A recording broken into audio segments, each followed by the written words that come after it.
Hi, I'm your host, Bob Powell. We're proud to welcome you to the Exceptional Advisor podcast series brought to you by the Investments and Wealth Institute. This series aims to help you to better serve your clients, differentiate yourself from the competition, and enhance your ability to communicate those differences. In today's episode, I interview Matthew Miskin, Co-Chief Investment Strategist at John Hancock Investment Management, and Bradley Lutz, Portfolio Manager at Manulife Investment Management, on their thoughts on how investors should position their portfolios in the current environment. Matt, Brad, welcome to the podcast. Thanks for having us. Yeah, delighted to be here. Pleasure to have you. Before we get going, for the benefit of our listeners who may not be familiar with you and your work, do you mind giving us a brief overview? Matt, you want to go first? Sure. My name is Matt Miskin, Co-Chief Investment Strategist at John Hancock Investment Management. My primary role is putting together the market outlook, where we get to tap the resources and the intellectual capital of all the different strategies of our asset managers. We have 100 different strategies covering different asset classes. So we get this mosaic of information, and we really believe that this can help discuss different asset classes, opportunities, and risks across the capital market landscape. And I'm Brad Lutz. I'm a co-portfolio manager of our preferred income strategy at Manulife Investment Management, an affiliate of John Hancock Investment Management. I guess I began my career 30 years ago, back in 92. And then in 2002, I joined Manulife Investment Management. And from 2002 to 17 was part of our corporate credit research team. I cover our regulated utilities. I cover our aerospace defense sector, and then our industrial segment. Now, our credit research team is asked to make investment recommendations and maintain investment theses on the high yield, the preferred security, and the investment grade bonds issued in our industry sectors. So back in 2017, I was asked to join the portfolio management team for our preferred income strategy. My co-PM is Joe Bazoyan. He joined as PM in 2015. So Joe and I have been running our preferred income strategy for the past 5 years. All right, we'll talk more about that in a second. But first, Matt, I want to ask you about your views on where we are currently in the U.S. economic cycle.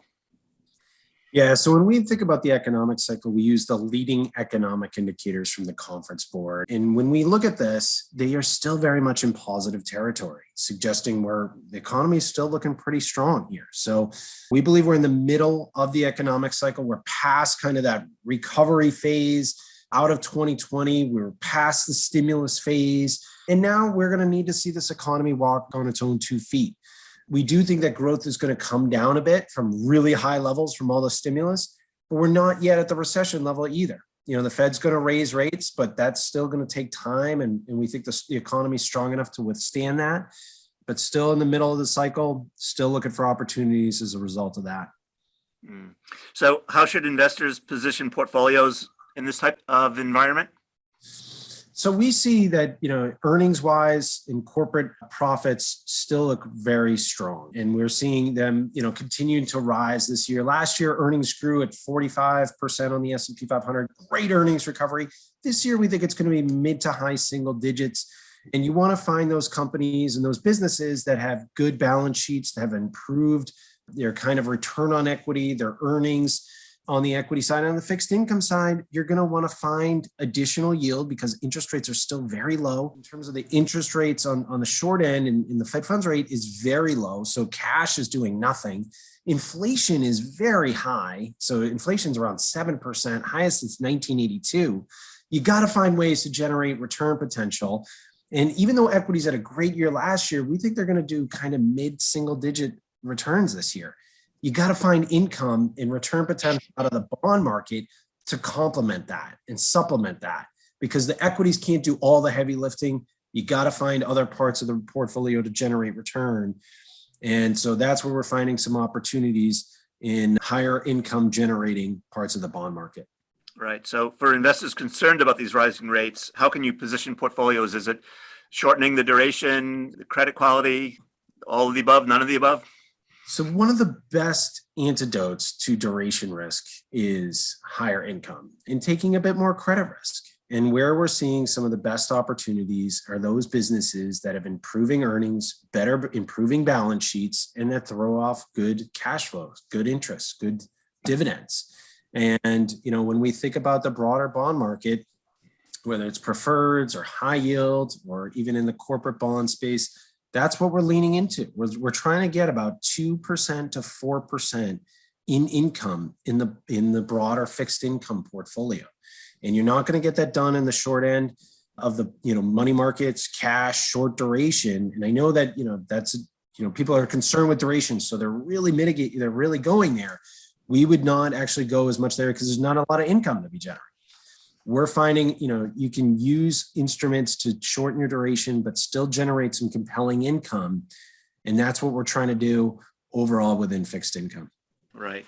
So inflation is on everyone's mind. What's your view on that, and what assets can help mitigate the impacts of inflation on a portfolio? Yeah, so inflation has been, incredibly high, highest inflation since 1982. We do believe it does come down. And, one of the biggest inflationary drivers has been used cars.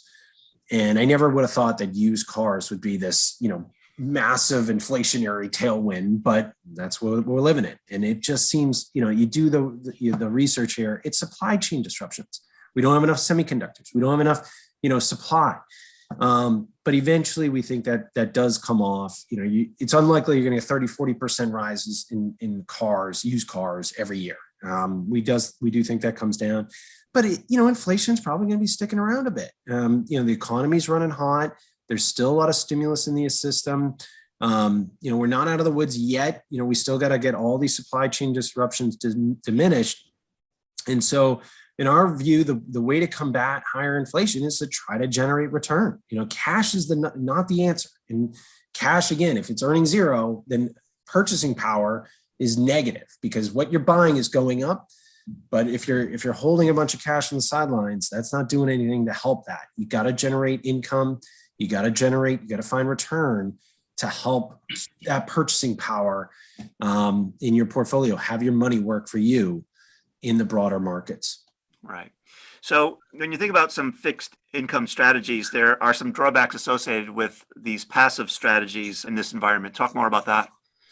So what's happened is in the world where there's a lot of debt, the issuers have issued a lot of debt, and it's been long maturity debt saying, if interest rates are low, I'm going to issue a 30-year bond or 20-year bond or, as long as I can, because I know that these interest rates are low.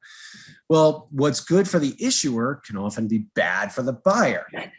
And so what you're seeing is, as a buyer, you're sitting here saying, okay, well, you just issued a 20-year, 30-year bond at the lowest interest rates in history. So now I'm sitting here looking at this and I've got long duration and low yield. And you look at a lot of these passive products, they just have to say, okay, who's got the most out there, outstanding, market cap wise? Who's got the most bonds? And those big issuers said, we just issued low interest rates, long maturity. That's not the equation you want to have on your side. So we, would look for you have to be better than the passive benchmarks. And market cap weighted indices in the equity world have, different outcomes. Equities are different animal altogether. In the fixed income world, the more debt outstanding you have, the big you are in the index. To us, that doesn't make sense. The more liabilities, the more leverage you have, that doesn't make you a better company. So we really believe active management, flexibility, different fixed income there's a lot of different fixed income opportunities out there beyond treasuries, MBS, and corporates. And so we think you got to find those opportunities.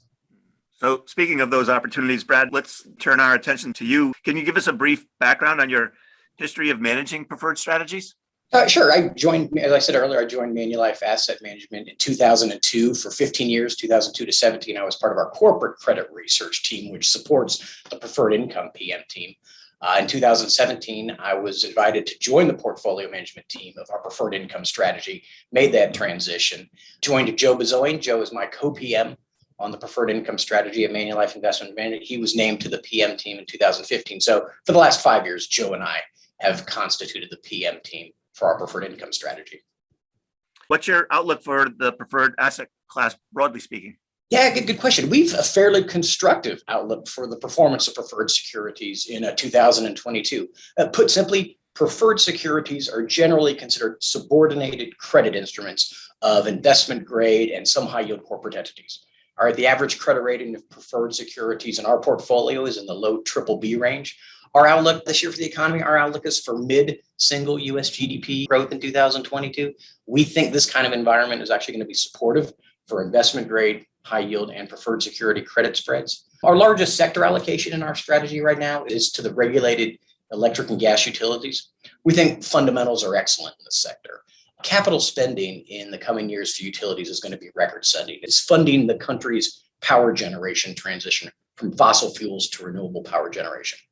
Now, the regulated nature of the industry allows utilities to recover those investments in the form of future earnings. So we think the visibility and the clarity for growing levels of operating cash flow is very, very high in our regulated utility sector. And then our second largest sector allocation right now is to the banking and finance sector. We think this sector is going to benefit clearly in 2022 with a higher rate environment. And also fairly recent federal and state capital requirements mean that bank balance sheets are the strongest they've been in decades. So that's why it's our second largest industry allocation. Speaking of rates, we can dovetail here. We see our team sees 3 to 4 hikes in the Fed funds rate this year. We think Treasury yields move higher over the course of 22, but probably at a slower pace than what we realized over the last 30 to 45 days. And then to protect what we're doing to protect our preferred securities from higher rates, we try and use a much higher degree of securities with floating rate features than the passive strategies. 4 years ago, just 10% of our strategy was invested in securities with floating rate features. 90% were in fixed rate instruments. Now, 1/2 of our strategy is invested in preferred securities with either fixed to floating or floating rate features. How have preferreds fared in the past year or so in this type of environment where we've had maybe rates rising and inflation rising? There are two environments. Quite generally, there are two environments which really pose challenges to preferred securities and performance. The first challenging environment is that preferred securities tend to perform poorly when interest rates rise rapidly over a short period of time, like what we've seen over the last 6 to 8 weeks. Much of the preferred security universe are fixed rate instruments with longer than average duration. These are the type of instruments that perform poorly when rates rise quickly over a short period of time. And what we've tried to do, we've tried to mitigate this headwind with now having half of our portfolios in securities with floating rate features and duration metrics, which much shorter than the indexes in the passive preferred ETFs. The second environment in which preferred securities tend to underperform is when corporate credit spreads are widening, specifically investment grade credit spreads. Preferred securities are subordinated credit instruments of investment grade issuers. So investment grade credit spreads move wider, preferred security credit spreads move wider, but at a factor of greater than 1. We don't see that happening. We don't see that happening over the next 2 to 3 years. However, with our outlook for mid-single digit US GDP growth, and we think in the current rate environment, preferred investors are getting paid for the subordinated risk via much higher yields offered in the preferred securities compared with investment grade bonds. So, Brad, could you talk a little bit more about how you have navigated the market volatility of preferred securities over the last 2 years? Over the last 5 years, our strategy has generally been moving capital away from the more volatile fixed rate retail preferred segment and capital to the $1,000 par, more liquid institutional segment. 4 years ago, for example, our strategy had a 65% allocation to retail preferreds, and our current allocation is less than 50% to retail preferreds. But there were two episodes over the last couple of years which really presented attractive opportunities to increase capital to the retail preferred. The first episode occurred after the risk-off market environment in the fourth quarter of 2018.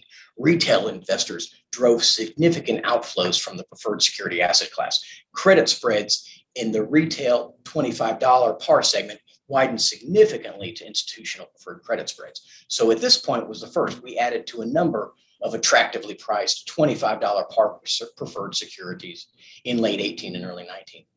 And then the second episode occurred during March 2020. Again, retail investors and the passive preferred funds drove outflows from the preferred security asset class. In fact, the largest $25 par passive preferred ETF incurred a total return loss of more than 16% on one single day, March 18 of 2020. I remember that day for a long, long time. After this, we tactically added to a number of our $25 par positions at that time too, with retail preferreds just really, really cheap to institutionals at that time. What are some structural issues with how passive preferred strategies are constructed, and how do you focus your portfolio construction to capitalize on this? Yeah, that's a great question. There are really two significant differentiating factors between our portfolio construction process and the passive preferred strategies. First, our portfolios employ a much greater degree of industry diversification than the passive preferred products. Banks and financial service companies comprise about 3/4 of the preferred security asset class. So the passive preferred funds generally operate with a 75% allocation to banks and financial service companies. Regulated utilities and then telecom are much smaller second and third industry allocations of the passive product, but they're less than 10%. Our strategy has about 1/3 of its assets invested in preferred securities of regulated utilities. We have 1/3 of our assets invested in banking and financial services sector. And then the remaining 1/3 is invested in other industry sectors. Looking back to the great financial recession of 2008 and 2009, this was an absolutely brutal period for preferred securities of bank and finance companies. Volatility of the passive preferred funds just skyrocketed with this allocation to bank and finance companies. Meanwhile, the credit profiles of preferred securities and regulated utilities communication companies generally held in fairly well. So that's the first differentiator. The second significant differentiator of our portfolios is the greater use of preferred securities with floating rate features. Preferred security universe is really comprised of 4 segments. There's retail preferreds, there are convertible preferreds, there are baby bonds, and then there's the floating rate institutional preferred segment. The passive preferred products invest in just the first 3 of these 4 because that's what comprises their benchmarks. Accordingly, passive preferred products are mostly fixed rate products. They've no allocation to the larger institutional preferred securities with floating rate features. So our portfolios utilize all 4 segments of this asset class, and we think that our products ought to outperform the passive preferred products if interest rates move higher in coming years. And I think it's okay to mention the name of the fund, if I'm not mistaken. It's the John Hancock Preferred Income ETF with a ticker of JHPI. Yeah, that's correct. Right. I can talk a little bit about our investment. Here's the investment objectives for our preferred income strategy and our John Hancock Preferred Income ETF is really threefold. Our first investment objective is to maintain a high level of current income via preferred securities with an average credit rating, of at least BBB-. Our second investment objective is the preservation of capital. And then our third investment objective is to select total return opportunities via preferred securities with equity-like characteristics, and then preferred securities we see it trading to a discount to their intrinsic value. Matt talked a little bit earlier about characteristics he sees as strong corporate entities in 22, and I think we agree with Matt on a lot of different points. The characteristics that we seek out in our issuers are issuers with multi-decade track records, strong balance sheets, disciplined management teams, and a disciplined M&A strategy. So those 4 considerations point us to the regulated electric and gas utilities. They point us to the national and the regional banks. They point us to the large insurance companies, and then some of the large cap telecom issuers. Those 4 industries are our top 4 industry allocations. If you don't mind, could you elaborate more on the 4 segments that you've described of the preferred market? Sure, no, good question. The preferred security asset class is comprised of 4 different segments of preferred securities. The first, we'll talk about the retail preferred. The retail preferred segment of the asset class is comprised of these $25 par securities, which are mostly fixed rate securities. All right, traditional retail investors, passive preferred ETFs make up the majority of investors in this segment.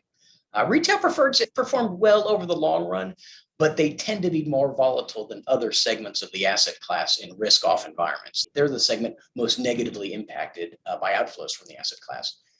Also, this segment tends to exhibit the highest degree of interest rate sensitivity because 3/4 of all retail preferreds are fixed rate instruments. All right, the second segment of the asset class are convertible preferred securities. Convertible preferred securities are preferred securities of issuers whereby the security holder is obligated to convert to the issuer's common equity, generally after a 3-year period. All right, so for that obligation, holders are generally compensated with very attractive above market coupons. These types of convertible preferred instruments, they're really ideal for income-oriented investors, which have a stable or even a favorable outlook for the underlying common equity valuation of an issuer.